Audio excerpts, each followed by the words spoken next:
Здравейте, братя българи! Днеска реших в първия ден на новата година да ви отговоря на някои от въпросите, които са ми задавани, тъй като са изключително много.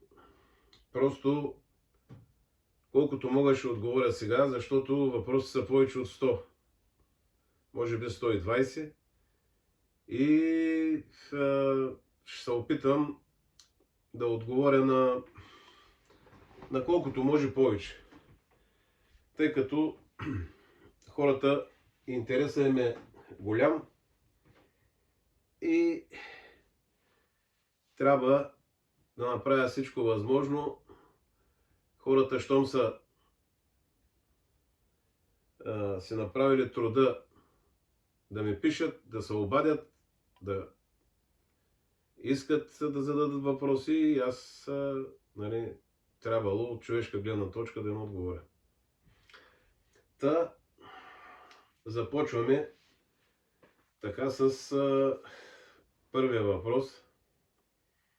Диана Славова пита: господин Гинев, четох стихосбирките ви, невероятни са. Видях, че са написани около 2000-та година.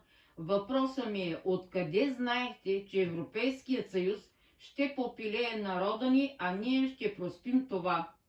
Диана Славова пита. Диана, откъде знаех? Вярно е, че стихосбирките са написани 2000-та, 2001, 2002, някои трета. Те не са такива стихосбирки, нали? Те са, може би, социални стихове, или въобще състоянието на българския народ и въобще състоянието в целия свят, включително и в Европа, нали? Просто нямаше как, като знам българския народ какво мислене има и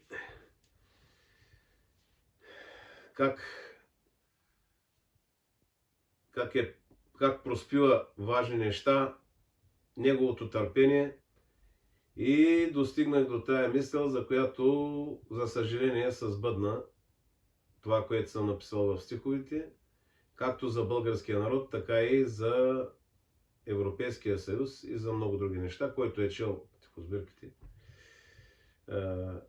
знае за какво му говоря. Мария Велева пита: господин Гинев, кой е по-голям герой, Вълчан войвода или прадядо ви Михо?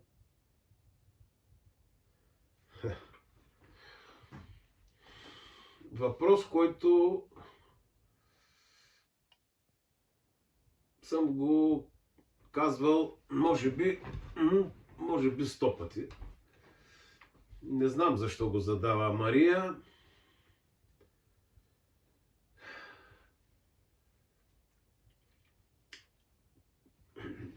Просто не може да се говори въобще, нали? Защото Вълчан войвода е колос. Какво очаквате да ви кажа друго, не знам. Но няма сравнение. Сега, че Михо Кафталията е пазбан, че е спасявал Вълчан войводата, но той си е хайдутин, докато войводата Вълчан войвода е друго. Това е. Любка Лалева пита: господин Гинев, виждам, че таите голяма мъка в душата си. Кажете защо, ако е така? Чак такова в всеки тъй някаква мъка, но последните години този така да го кажа, по-меко, как да го кажа, изтъплението, както духовно, така и физически на всички български деца. Всички знаете за какво говоря. Това е духовно за образование, това е унищожение с храни, с напитки, с наркотици и така нататък. Дончо Добрев пита: господин Гинев, защо още говорят нашите историци за ханове в нашата история? Ами, говорят за ханове, защото са пълни безхаберници. Това нещо е в тази фалшивата ни история на Константин и Речек и така се отива. Те няма как да кажат друго, какво да кажат, че учихме фалшива история. И така се е. Аз съм го казвал многократно, че ние в нашата история титла хан нямаме. Дето някой сега се опитват, ама кан било хан. Няма такова нещо. Кан е княз. Княз, нашите титли започват от княз. Пак го казвам, първия княз е Булгер, втория Заберган, третия Дрого, четвъртия Кобрат, петия Бадбай. Това са ни князете. При тази българска държава.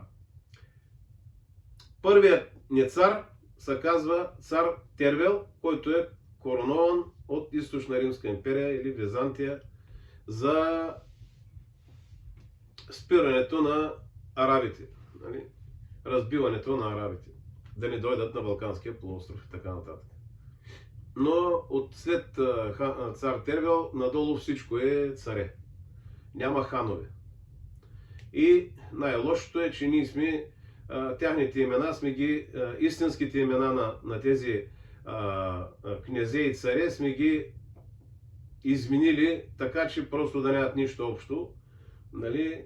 Примерно ще ви дам един пример. Крум, никакъв Крум не е Крум, цар Крум, но това си е Корбош. Както и да е, много са другите неща, но това е...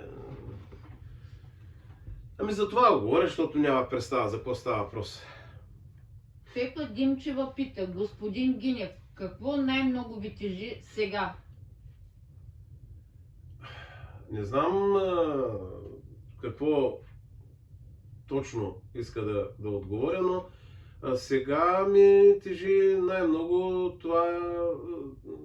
това, което е безсилието в нас, в народа, в българите. Безсилие. Защото виждаме изстъпленията на шепа предатели и нищо не може да направим, защото ги пази и полицията, и армията се стои и нищо не върши. И ние сме безсилни да направим каквото и да е. Това ми тежи най-много. Виолета Байчева пита: господин Гинев, коя е най-страшната ви случка през многото ви филми снимани и пущани в YouTube?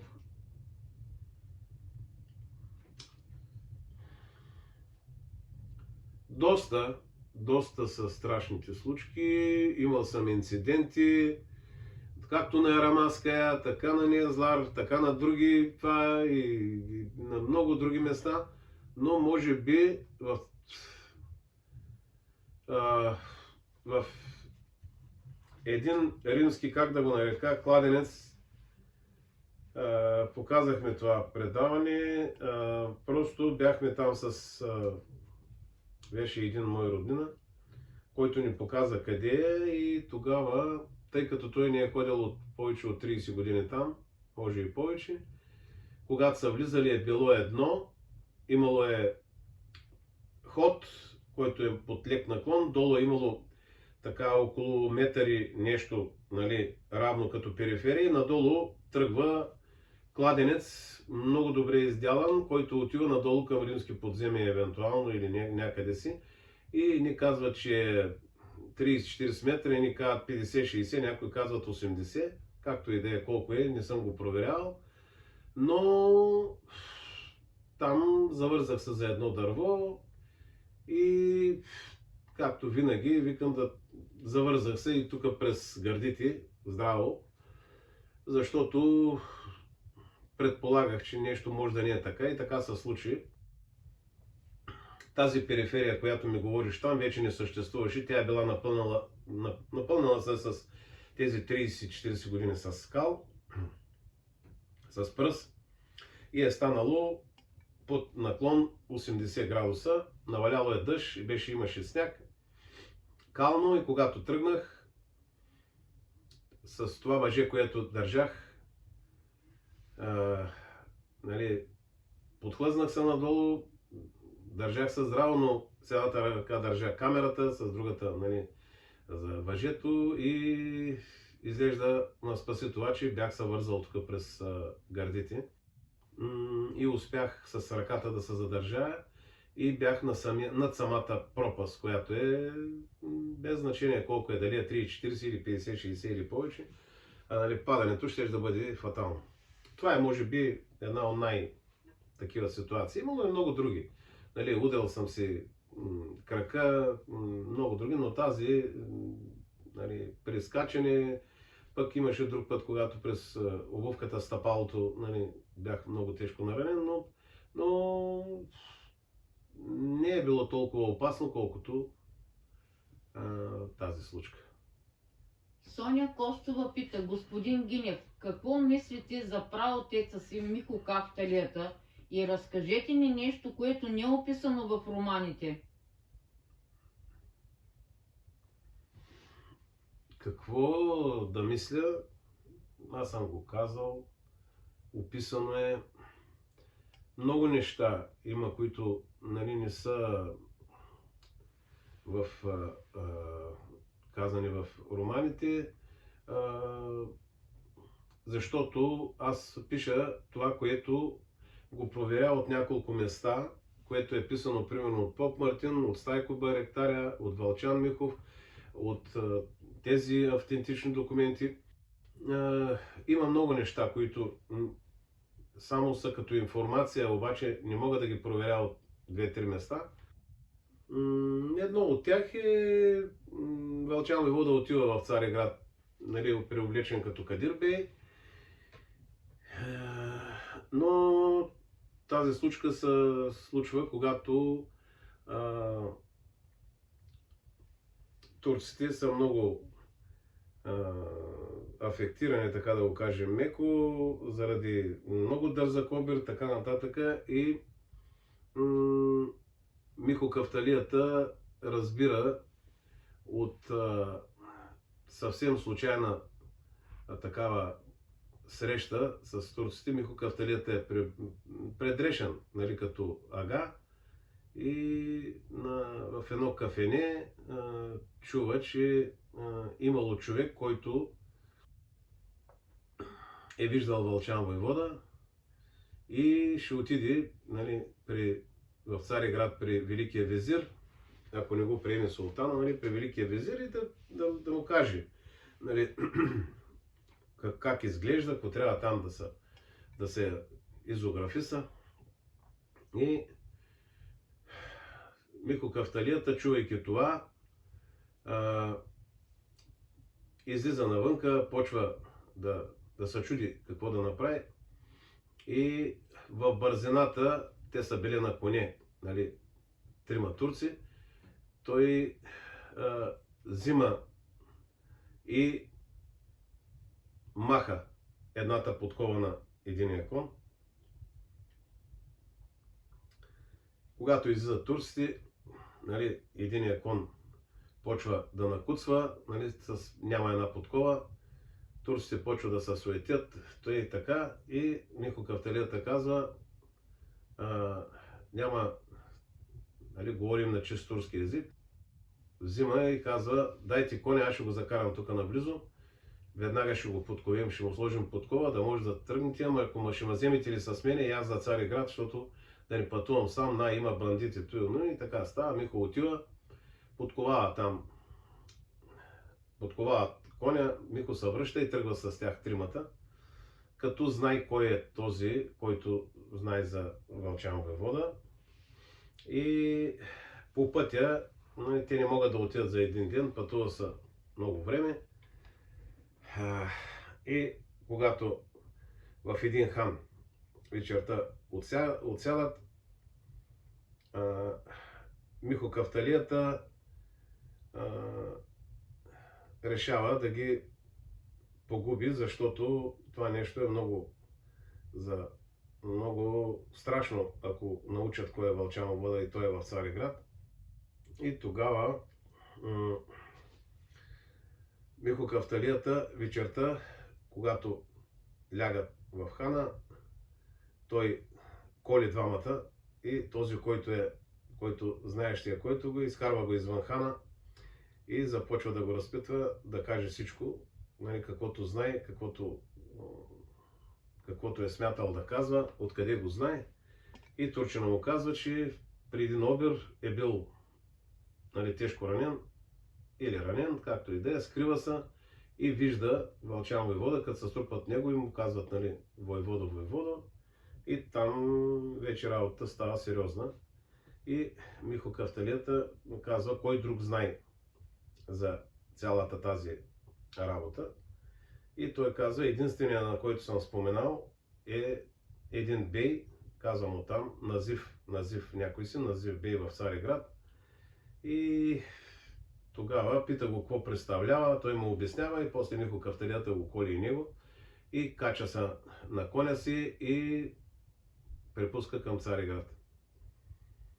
Когато отива там, той няма представа обаче къде живее Вълчан войвода, само по обяснение, нали, къде е, че е много близко до Султанския сарай и така нататък. Михо отива там по пазарите, взима един денк, уж обикаля там с коня, нещо да продава, нещо да прави.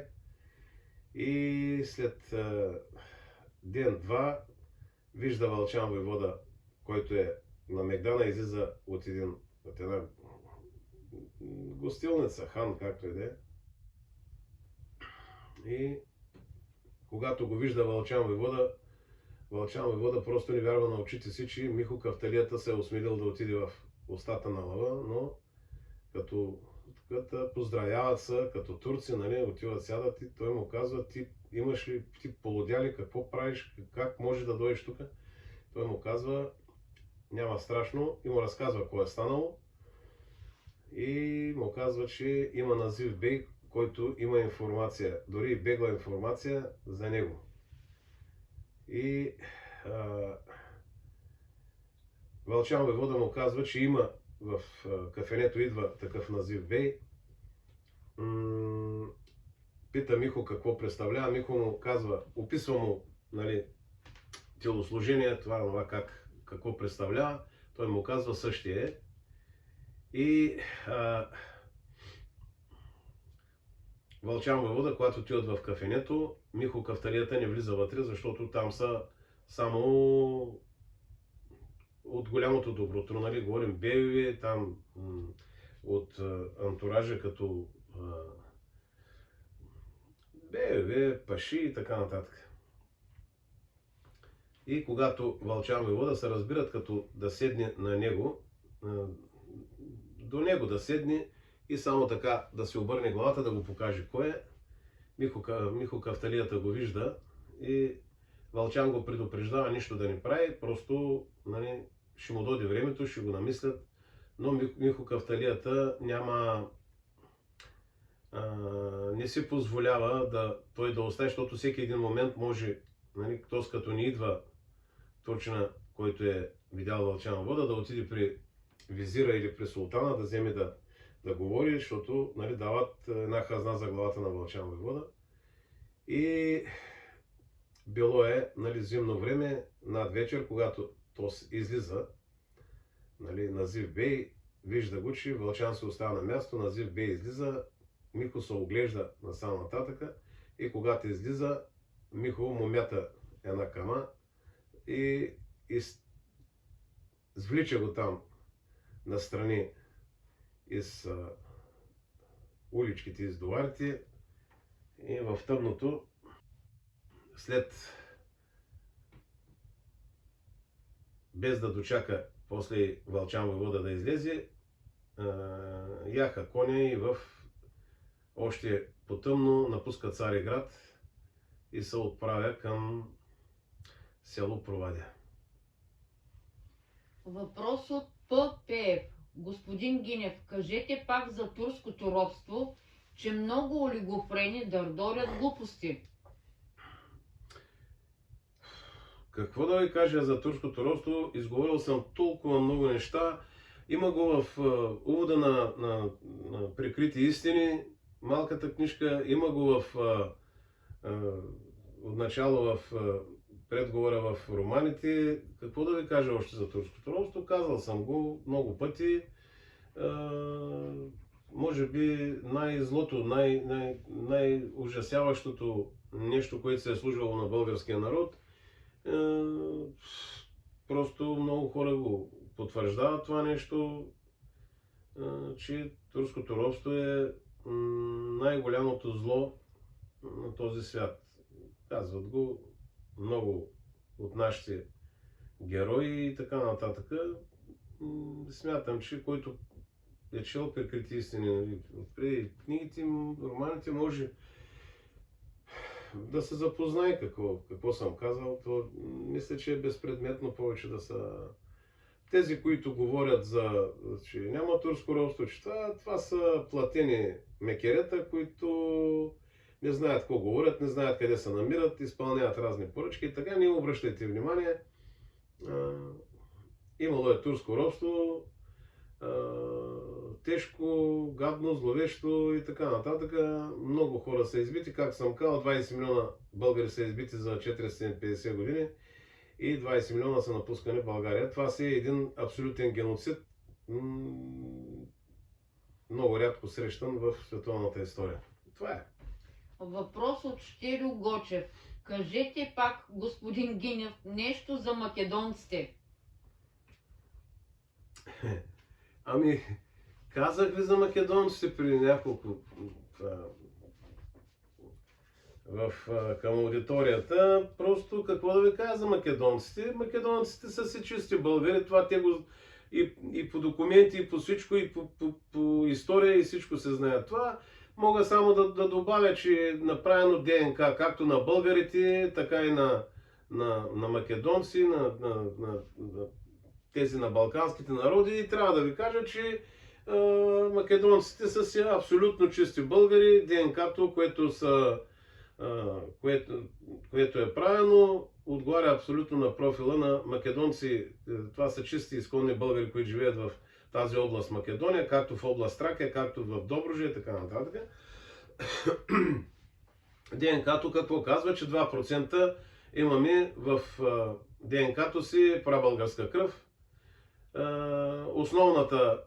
Основната тази в ДНК-то, основата е на траките. Има и славяни, нали, славянска такова, която е в ДНК-то, която е някъде около 30%. Но големия процент това са траки. Това са при македонци, при сърби, при българи, част от Румъния, Унгария и така нататък. Сега ясно е на всичките какво се е случило. Да не говорим историята. ДНК-то е най-точната и сега разпъване на разни локуми няма смисъл. Въпрос от Райна Паскова. Господин Гинев, разкажете нещо интересно за вашето детство. Много дълго е това нещо. Да разкажа с няколко думи само, защото време имаме да виж. Да. Колко? Още 30 минути. Ами, накратко мога да ви кажа, прохождам на 8 месеца и тъй като по него време е нямало така работа и трябвало и майка ми да започне работа, иначе си губи мястото, ако не почне. И се принуждава, тогава не му тия, да почне работа и няма кой да ме гледа. Моята баба, която е на баща ми майка, майка му работи, на майка е в Добруджата, в едно село, карат му при нея, обаче аз не стоя там, плача постоянно да се връщам. И дядо ми ме взима и ме кара тук до Варна. Има една местност, казва се Пашадере. Там малко по-нагоре от Пашадере е една местност, друга Чирчера. Чирчирията я викат. Там дядо ми е отглеждал 350 овце. И там с коне, с магарите, с кучета, взима там да му отглежда. Аз съм на година и 2 месеца, 4 месеца, както съм проходил. И дядо ми е инвалид от фронта, раняван тежко в гърба, в гръбнака. И бе в тежко състояние, но смисъл такъв, че успява да се възстанови, успява да си гледа добитъка и така нататък. И там съм при него. В интерес на истината, имахме тогава 4 кучета, меча порода, вече тази порода не съществува, като не съм виждал, никъде не съм чувал за нея. Това са едни кафеви кучета, сиво кафеви, с огли уши, приличат, главата е като на мечка. Много големи кучета, примерно порядъка на 100-120 кг. Те са защитници, тогава имаше вълци, идваха в това, там покрай стадата, защото не бях само дядо, имаше още 5-6 сюрии. И най-голямото куче на име Димир, то ме отглежда постоянно на него, на гърба му и с овце, с магарите и така нататък. Там съм прекарал до годините, когато трябва да тръгна на училище. Това е много дълъг разказ, много са нещата, които могат да се изговорят, но общо, нали, това за детството ми тогава, друго за детството, после вече, нали, почваш ученик и така нататък. И това е общо, набързо. Въпрос от Илия Цонев. Господин Гинев, ловните ви разкази в Български ловец, списанията и Лов и риболов, ваши ли са или на някой ваш съименник?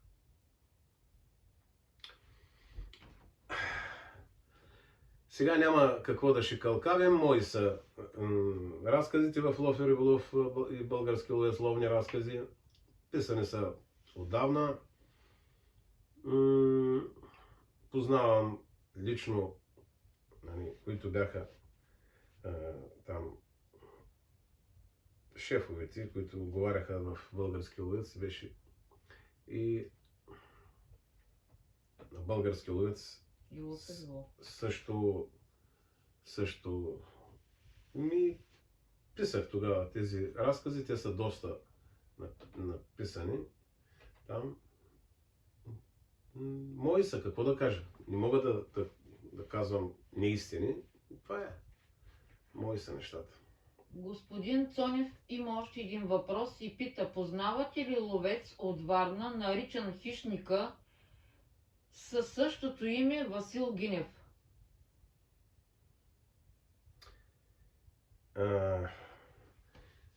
Познавам го много отдавна.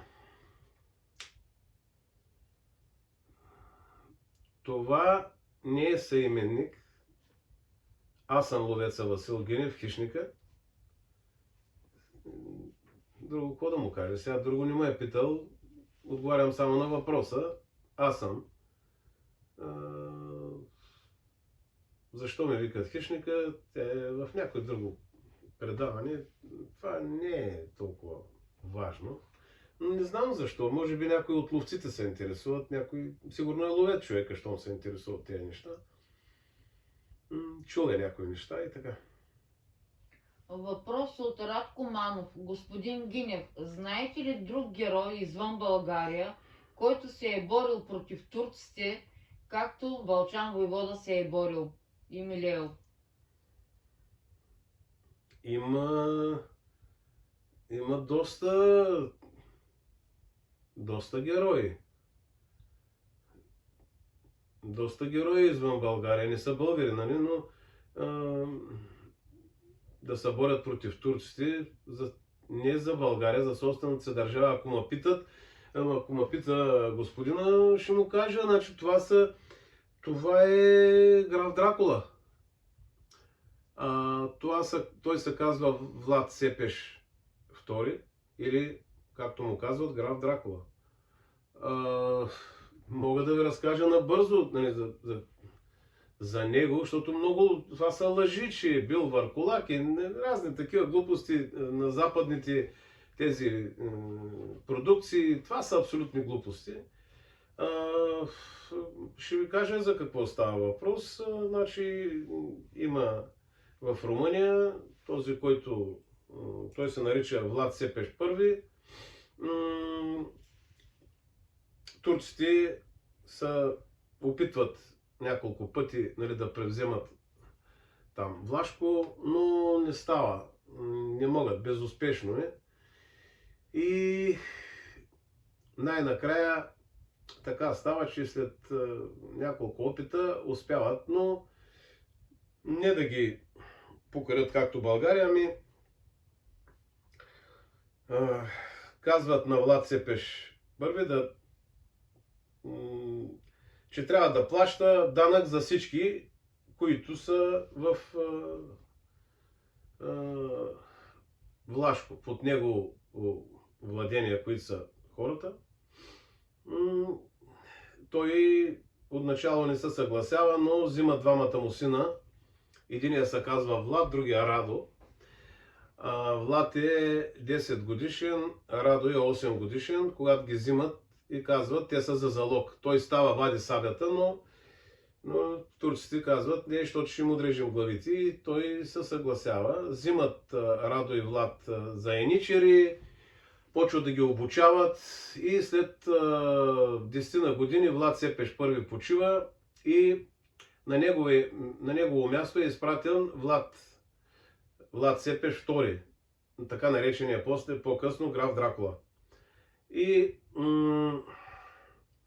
още с отиването си там като граф събира всичките тези, които са, нали, които са били около баща му, разни научава, че са предатели и така нататък.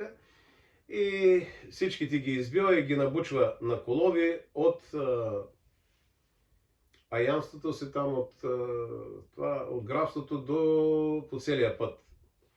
За назидание на всички да гледат. И тогава турците, когато научават, той избива там колкото турци има, пращат много голяма войска да го накажат, нали, да дойде. Но Влад Цепеш II или граф Дракула, той е бил при еничерите, знае за какво става въпрос и знаем тактиките. И издебва, когато нощно време турците са на стан, напада ги с войска, събрана голяма войска, разбива ги там, които са били, но втора, нали, още друга войска идва, тогава събира всичките, по него време са чумави, такива проказа, нали, върлуа, събира ги и ги пуска срещу турците да вървят най-отпреде. И турците ужасени, изтеглят се назад, той ги причаква в един, това разбира се, че почват турците да избиват тези болните, но той ги изчаква там, отново разбива турците и турците се отказват. И тогава граф Дракула до неговия брат Радо остава като еничер и не иска да се върне, защото е бил по-малък и не може да помни какво е било. И Влад Цепеш II или граф Дракула отива в Австро-Унгария да им каже, че турците не са толкова страшни, ако една голяма войска се събере, нали, от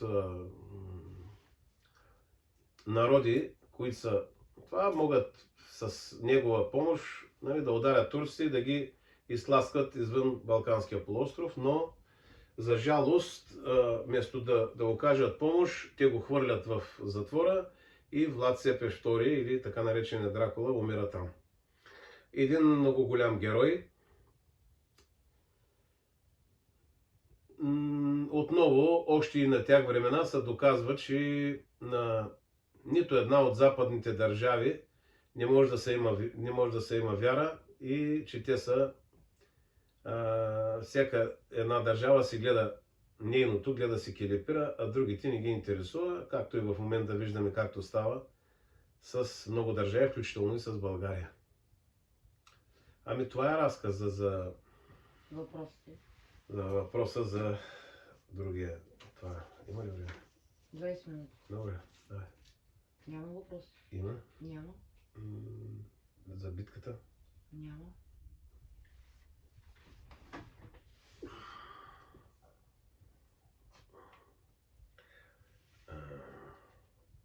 Радко Манов е последния. Не, тук сме пропуснали въпроси, но тук Юлиан Станев. Юлиан Станев пита: господин Гинев, разказахте ни за невероятната битка на вашия праотец Михо Кафталията с огромна предвишаваща ги многократно турска войска. За геройството можете ли да ни кажете някоя битка, както споменахте и за генерал Вазов, някоя друга битка невероятна, но да бъде факт.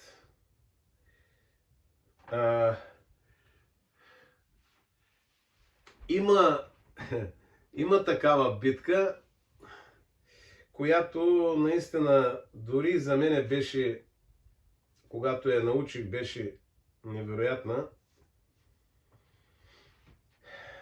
Това се случва през Втората световна война.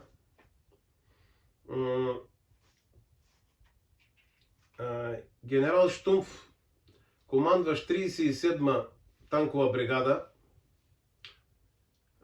успява да разби отбраната на руснаците и руснаците се тръгват да се изтеглят към даден град и те на една равнинна местност, от едната страна горичка, от другата страна има огромно дере и насреща е равно поле, няма кой да ги изненада и там изчакват, нали, да си отпочинат, нали, разузнаването с самолети, разузнаването, нали, от бригадата танковата, да видят кое как е и да атакуват, нали, руснаците, да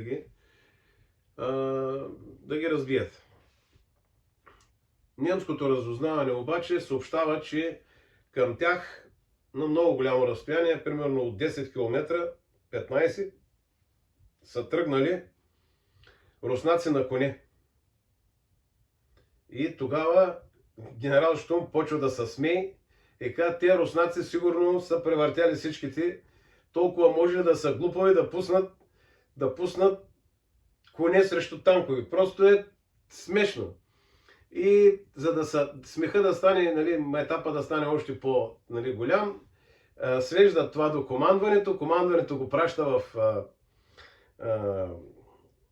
на Хитлер и там всички генерали Хитлер се смеят и казват: значи това е края на руснаците, просто те нямат повече ресурси, с някакви коне са тръгнали срещу танкове, това е смешна работа. И Хитлер заповяда на Щум просто да ги разстрелят всичките там, да ги избият и въобще да няма милост към нищо. И така и става. Генерал Щум заповядва танковите, това са 150 танка, 5000 пехотинеца и 15 оръдия. Вътре с пехотинци, с картечници, с автомати и много други неща. И нарежда танковите най-отпреде, така шахматно, и казва: никой няма да стреля с оръдията, ще ги изчакате и с картечниците почват и коне, хора, всичко да бъде избито. Остава оръдията за танковите и след това пехотата най-отзаде, нали, конете да не могат да се доближат да избиват пехотата. И започва едно чакане, но се спусква мъгла. Една гъста мъгла и разузнаването стои много в предни позиции, така няколко километра пред танковите, нали, гледат да видят откъде ще дойдат. но казаците не се виждат. Този казачия полк, който е командван от полковник Крилов. Това са 800 души казаци на коне и не се виждат никъде. И чакането продължава, дебненето. Полковник Крилов ги спира всичките, застава пред тях и им казва, когато са много по-далече, на няколко километра от позициите, им казва така: вижте сега, разделям конния полк на 4. Единия ще застане, като обходи германците от към източната страна, където е гората. Другите ще застанат от южната страна, заедно с мене, които ще атакуват, и единия резерв ще остане долу в дерето, нали, да чака. Фактически по 200 души на 4 дели това, по 200 души в отряд. Двата отряда, които са, казва, заповед им дава, че без негова команда двата, които е в резерв и този от гората, няма да се месят. Само 400 души, първите 200 души в галоп тръгват, обезвреждат оръдията. С тях са 10 души, които са били, разбират от наводка на оръдията, зареждане и така нататък, мерене. А той с другите 200 човека, след като тези ударят, нали, пехотата и се доберат до оръдията, той тръгва към танковите и ще излезе в тил на танковите. И тогава с гранати, с запалителни такива бутилки, коктейл Молотов, както му казват, някои хвърлят отзади в двигателите, нали, запалителната течност или гранатите, скачат на танка, отварят люка, хвърлят вътре граната и така да могат да свършат това, за което са дошли.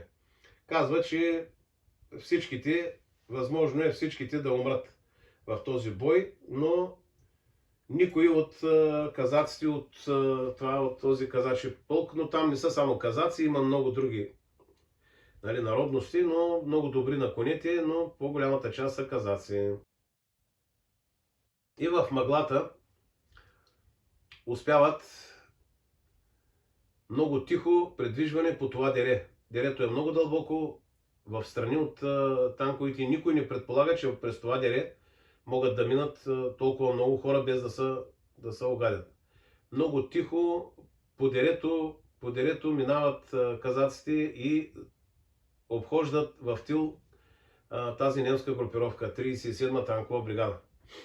Тогава, както е наредено, едните застават в дерето за резерв, другите от източната страна в гората, а двата ескадрона, да го кажем, начало с Крилов, застават зад тях. Крилов дава заповед и започва битката.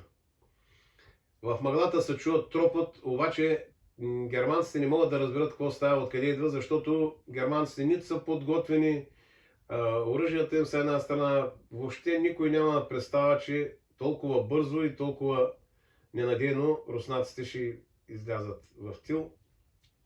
И руснаците попиляват пехотата. Минават страшно клане, само с шашките, казват им, колкото може по-малко изстрели, да не се огадят. И попиляват, чуват се, нали, стенани арелови, но в мъглата нищо не може да се разбере. Тогава немците някои се опитват, нали, да стрелят, някои стрелят, убиват от руснаците, от конниците, но казаците успяват да избият тези, които са на оръдията, скачат от конете тези, които обръщат оръдията, наводката направо в танковите, зареждат и започват да стрелят върху танковите. През това време тези немци са 5000, както казахме. Боя е невероятен. Води се бой, клане с шашки. Убити са 3000 германци, другите 2000 се изтеглят към гората, с цел да се скрият в гората, нали, от конете, но там ги чакат другите 200 конника, които излизат и германците се предават, дигат ръце, слагат оръжие. Тогава Крилов с тези, колкото са останали от неговия ескадрон, атакуват танковите.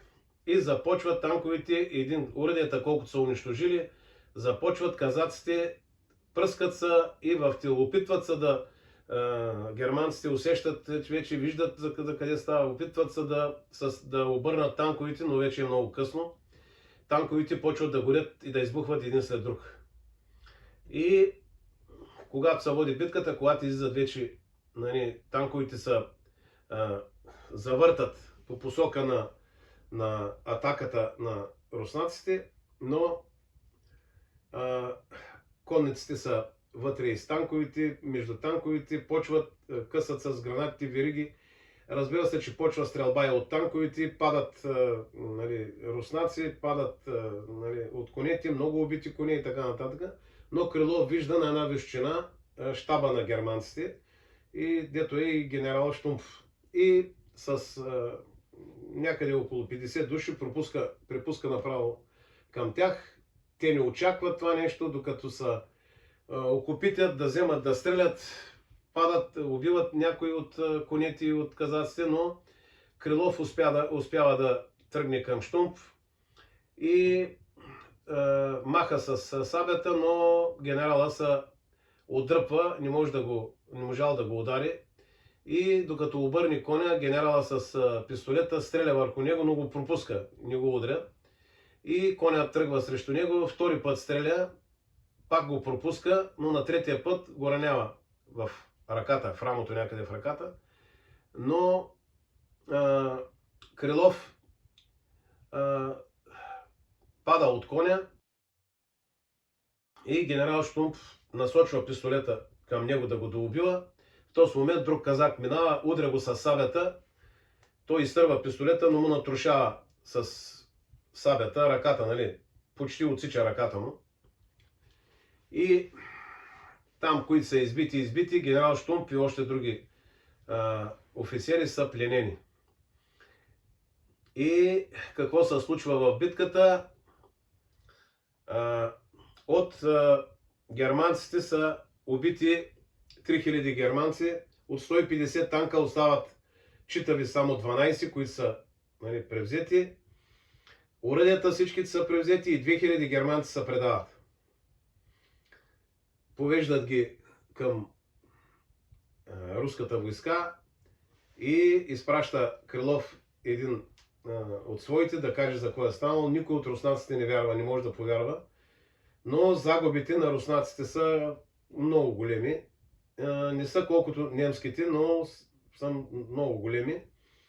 От 800 конника, казаци, 600 и няколко са убити. От останалите 200 има ранени, има тежко ранени и читави са само 126 казака, които нямат наранявания. Полковник Крилов не казва, че е ранен, за да не стане дезорганизация сред казаците. И когато отиват при руската войска, започват да лекуват ранените, но той дава заповед генерал Щумф да бъде лекуван. Те не могат да го излекуват, режат му ръката, защото тя е натрушена цялата. И го взимат в плен. Какво се случва?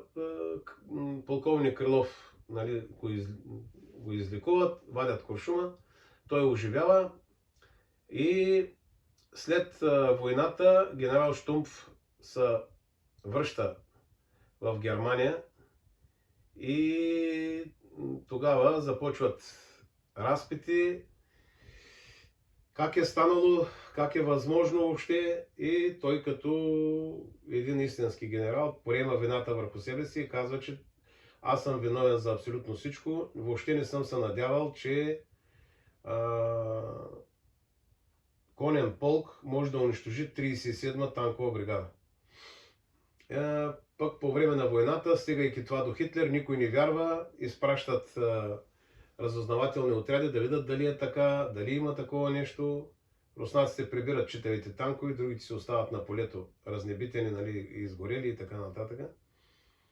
И вярвайки, не вярвайки, това е факт за една невероятна битка, където както при Вълчановата чета, така и при много други, както и при граф Дракула с колко малко хора, така и в тази битка 800 казаци на коне унищожават 37-на танкова бригада на генерал Щумф. Ами това е за битката, това е което исках да ви кажа. Нали, има много въпроси още, но когато ги подредим, има някои въпроси, които малко или много се преповтарят в някое друго предаване. Братя и сестри българи, искам да пожелая на всичките щастлива нова година. Дано всичките да бъдат живи и здрави и всички да се молим съда да реши да не се приема еврото в България. В противен случай нещата ще станат много зле за всички. Но ще видим какво ще се случи. А пък още един път живи и здрави всичките и дано Бог е с българите.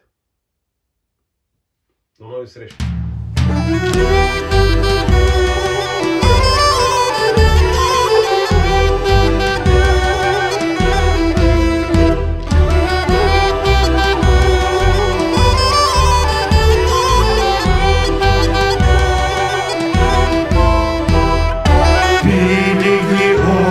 Ще трябва ли в полнага цяла зимърска, бил в тежки рани и кърви, а беят пита разпитва.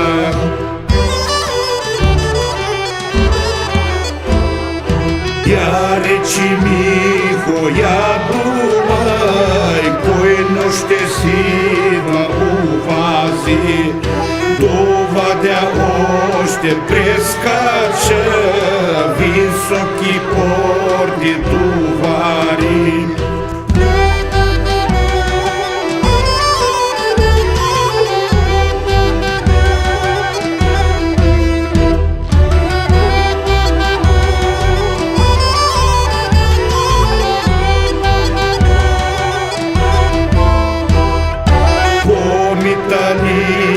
При тебе или самия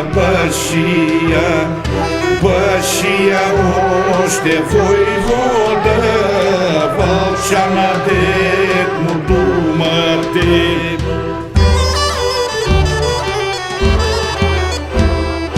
Миго си Синджил захвана още изправи. Беят в очи си погледна и му се леко усмихна.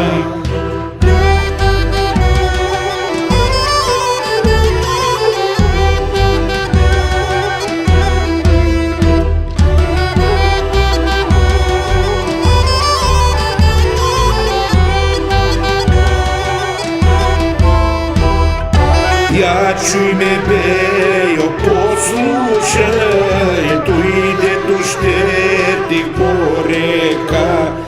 Тъмно ми беше, не видях, мъла ми беше, не познах.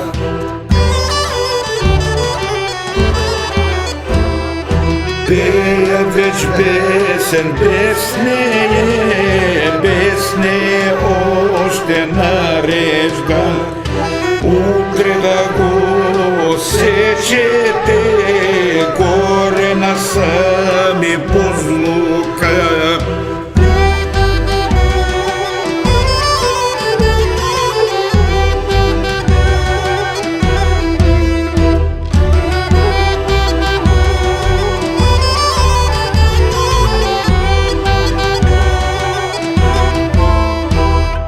Утре да го сечете горе на сами бузлука, там да си го оставите на гарги още на псета.